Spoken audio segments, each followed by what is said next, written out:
Hello అండి, welcome to the channel సరదాగా కాసేపు. మీరు ఎప్పుడైనా సముద్రంలో కలవకుండా మాయమయ్యే నది గురించి విన్నారా? ఈ వీడియోలో నేను దాని గురించి ఎక్స్ప్లెయిన్ చేయబోతున్నాను. అదే మన లూని నది. దీని అద్భుతమైన మిస్టరీ ఏంటంటే సముద్రంలో కలవకుండా ఎడారిలో మాయమైపోతుంది. భారతదేశంలోని ప్రధాన నదులన్నీ సముద్రాన్ని చేరుతాయి, కానీ కొన్ని నదులు మాత్రం పూర్తిగా భిన్నమైన ప్రవర్తన ప్రదర్శిస్తాయి.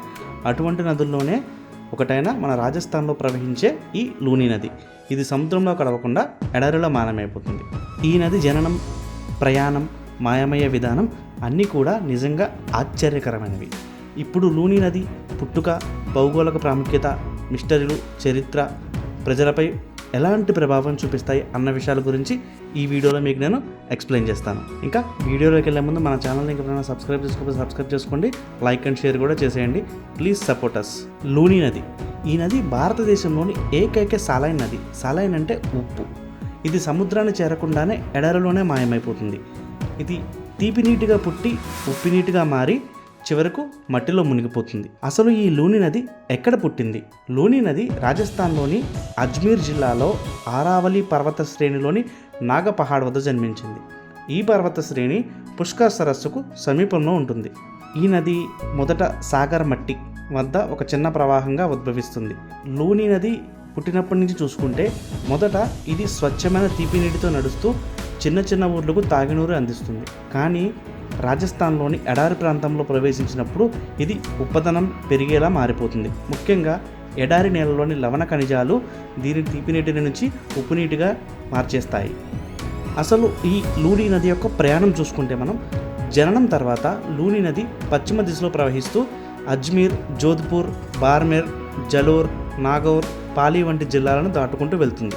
దీనికి సుక్రీ, జవాయ్, బాండి, గహియా, కరీ, బాండా వంటి ఉపనదులు కలుస్తాయి. ఇది మొత్తం 495 కిలోమీటర్ల దూరం ప్రయాణించి చివరికి గుజరాత్లోని రన్ ఆఫ్ కచ్ వద్ద మాయమైపోతుంది. వింటుంటేనే చాలా వింతగా ఉంది కదండి.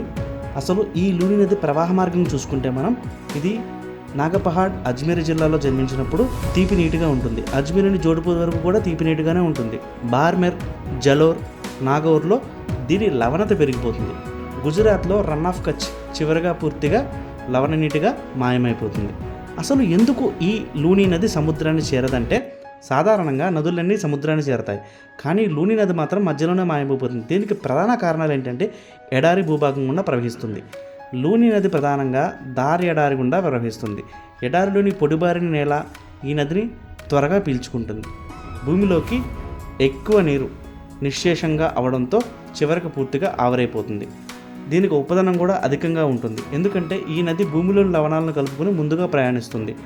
తీపి నీటి మొదట ఉన్ని తర్వాత ఉప్పు నీటిగా మారి చివరికి బిందువులుగా మిగిలిపోతుంది. మాన్సూన్పై ఆధారపడే నదిగా దీన్ని గుర్తించారు.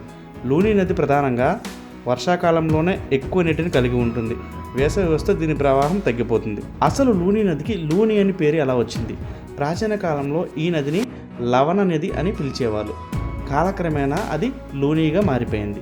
దీనిలో ఉప్పు నీరు ఉండటంతో లవణ అనే పదం ఆధారంగా ఈ పేరు వచ్చింది. అసలు ఈ లూని నది యొక్క చరిత్ర గురించి మనం చూసుకుంటే ప్రాచీన కాలంలో అప్పటి సింధు నాగరికత, ఇండస్ వ్యాలీ సివిలైజేషన్ కాలంలో లూని నది వాణిజ్య మార్గంగా ఉపయోగించబడింది. రాజస్థాన్లోని రాజులు ఇది రాజధానులకు నీటి సంపత్తిగా ఉపయోగించారు. కాలక్రమేణా ఎడారి విస్తరించడంతో ఇది మాయమయ్యే నదిగా మారిపోయింది. మొఘల్, బ్రిటిష్ కాలంలో చూసుకుంటే బ్రిటిష్ వారు ఈ నది పరిసర ప్రాంతాల్లో రైల్వే మార్గాలు కూడా నిర్మించారు. ఎందుకంటే ఇది ఎడారి ప్రాంతానికి తక్కువ మొత్తంలో నీరు అందించే ఏకైక నది.